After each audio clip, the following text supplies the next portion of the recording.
Welcome to the Sacred Designer Podcast. I'm your host, Alyssa Martin, kitchen and bath designer, entrepreneur, artist, and creative soul behind the Kitchen and Bath Digest. This is a show where we weave soulful design into every space and redefine what it means to create with intention. Here we don't just create beautiful homes, we design from the heart, embracing both the practical and spiritual. By pressing play, you'll be joining a community that creates not just for function, but for a sense of sacred space and personal alignment. On this podcast, you will learn to merge the art of design with soulful living, turning every remodeling project into a journey of self-expression and holistic beauty. This isn't just about kitchens and bathrooms, it's about embracing design as a path to a richer, more beautiful life. So let's step into this sacred designer together and create spaces that resonate with your soul.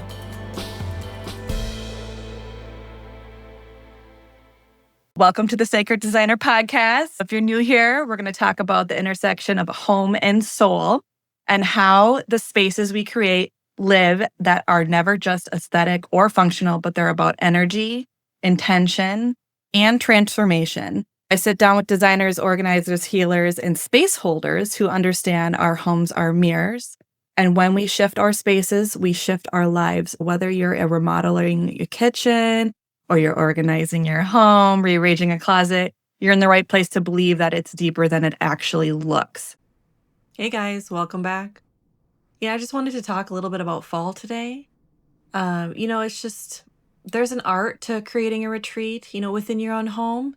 And that's definitely something that you can do yourself. And you could definitely turn your bathroom into a sanctuary for fall. So I have 5 tips that I think will be super helpful, to make your bathroom a little bit more soulful for you.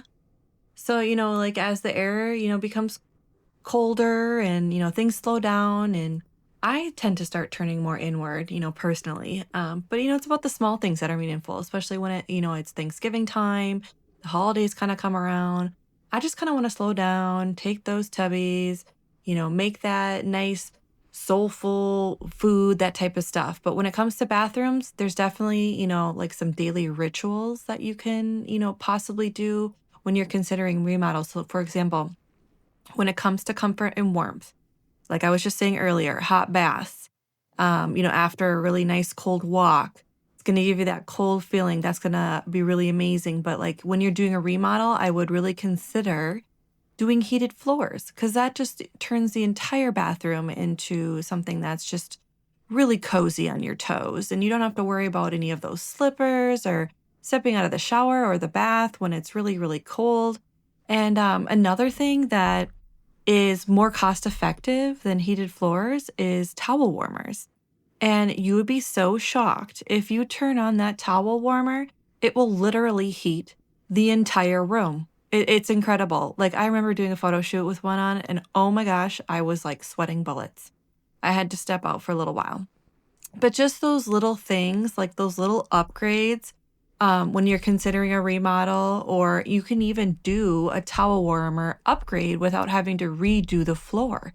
But just those little sensory details that really just elevate the feel. Something that doesn't really cost a lot of money, candlelight, lanterns, just that soft glow. There's even like little light bulb lanterns nowadays that kind of give you this little, for people who want to be, candle free. I don't understand that, but it looks cool. But that just provides like a presence of, calmness.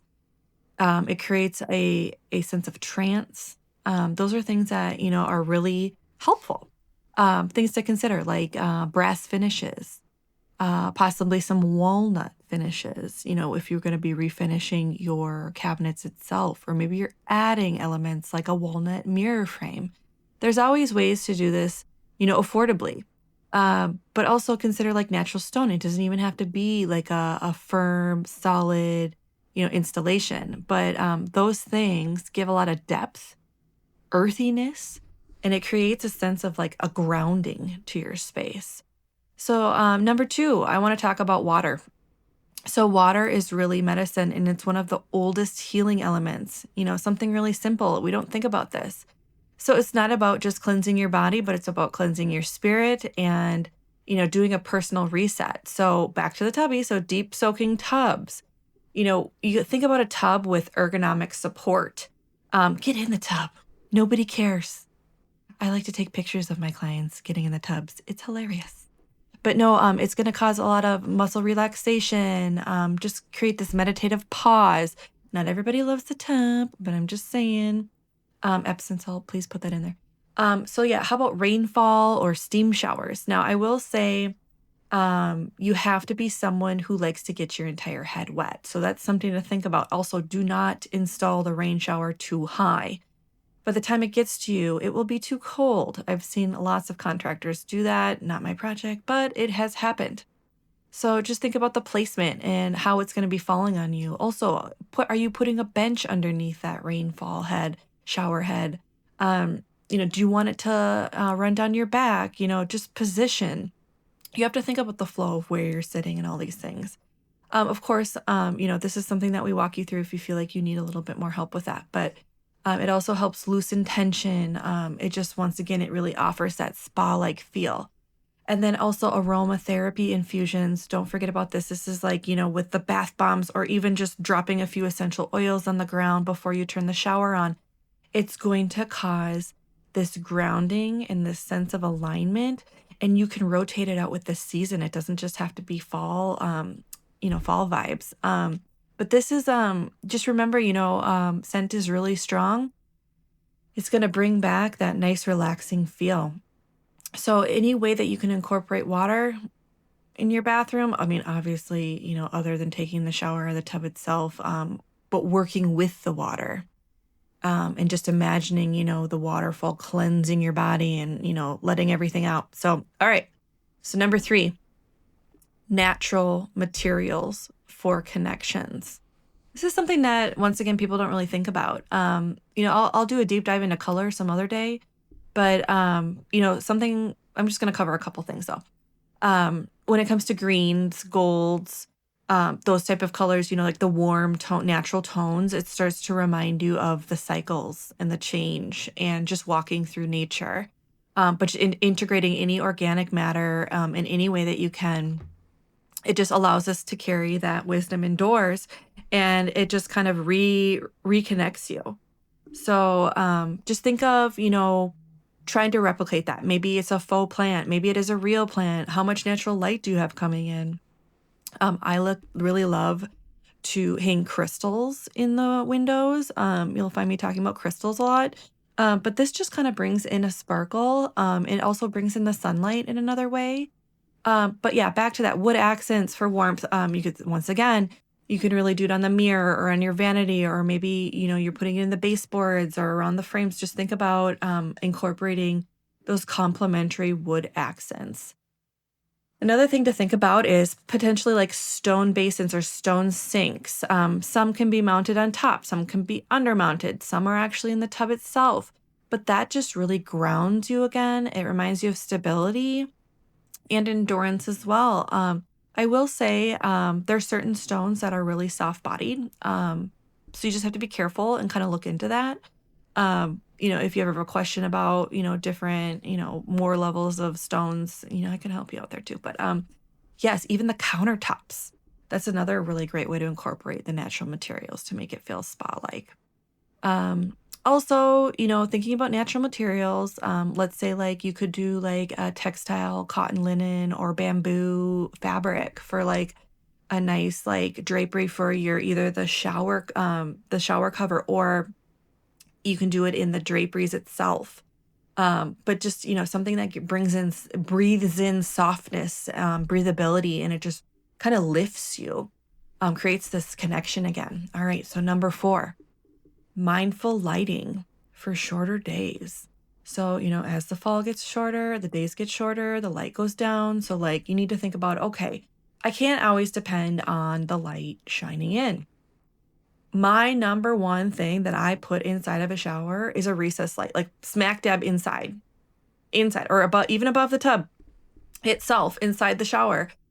Or if you're not going to do like a little semi-flush or a chandelier above your tub, then do the recessed light.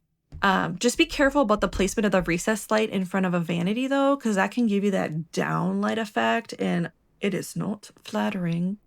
So just be careful about that. But that's one of the things that I do. Think about dimming sconces, dimming lights, dimming this, dimming that. Honestly, wherever you can put them, it just adds for this mood. It adds for an ease of transition from day to night. Also, think about the temperature. Temperature of lighting is something, and man, I'm gonna do a deep dive in lighting too someday here soon. But lighting, when it comes to lighting temperature, I like to stick with the warmer tones, and that means 2,700 to 3,000. It tends to soothe the nervous system a little bit more. It also doesn't look like bright blue, like you're in a hospital or something like that. So just be careful about the warmth of the actual bulb itself. And this is across the board with sconces, with recess, with everything. And layer it. Do it overhead task lighting. Do it as accent, not only for flexibility, but for ambiance. People underestimate the ambient lighting. Oh, sometimes you're like, isn't that overkill? I'm like, oh gosh, no. Cause once you start winding down, you're going to sit down, you're going to, dim it down, kind of get the mood going. Just, think about mood. So be mindful about the lighting when it becomes shorter of the days. All right. Number 5, this is the last one. So, rituals and anchoring your well-being. I love to make some small trays of crystals, and I also love to do seasonal flowers. So and this is kind of look back at the episode 1 with Kat Atkins. We were talking about how she does her her refresh. When she does the refresh for her monthly refresh, she's, moving things out, wiping it down, letting the air flow through, and just go get, it doesn't even have to be like a flower, an actual petal flower, although there are a lot of nice, my zinnias go nuts towards the end of the, they really actually go truly, truly at their peak in the middle of the summer, but even they will run hard all the way through fall. And I go pick those, and it doesn't even have to be colorful. You can even go grab greenery. And that kind of comes back to, setting the mood with the natural materials in number 3. Just bringing in some greenery is going to be really a nice reset, create some balance, bringing in some, breath of fresh air. And then going back to those oil blends.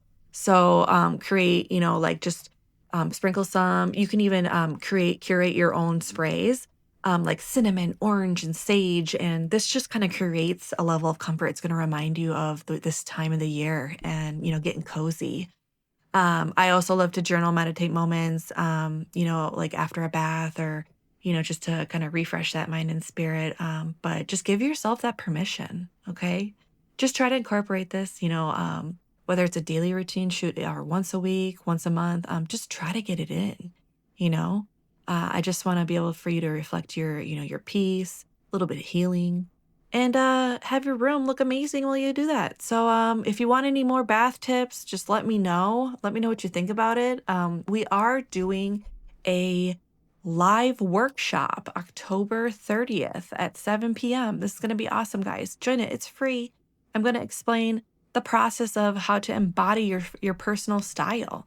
Otherwise, I do have an ongoing workshop that I could also send you a link to. But yeah, I hope this was helpful. I hope that you can find your way to kind of incorporate a ritual that gets you in the mood for fall. All right, guys. Hope to talk to you soon. Thanks.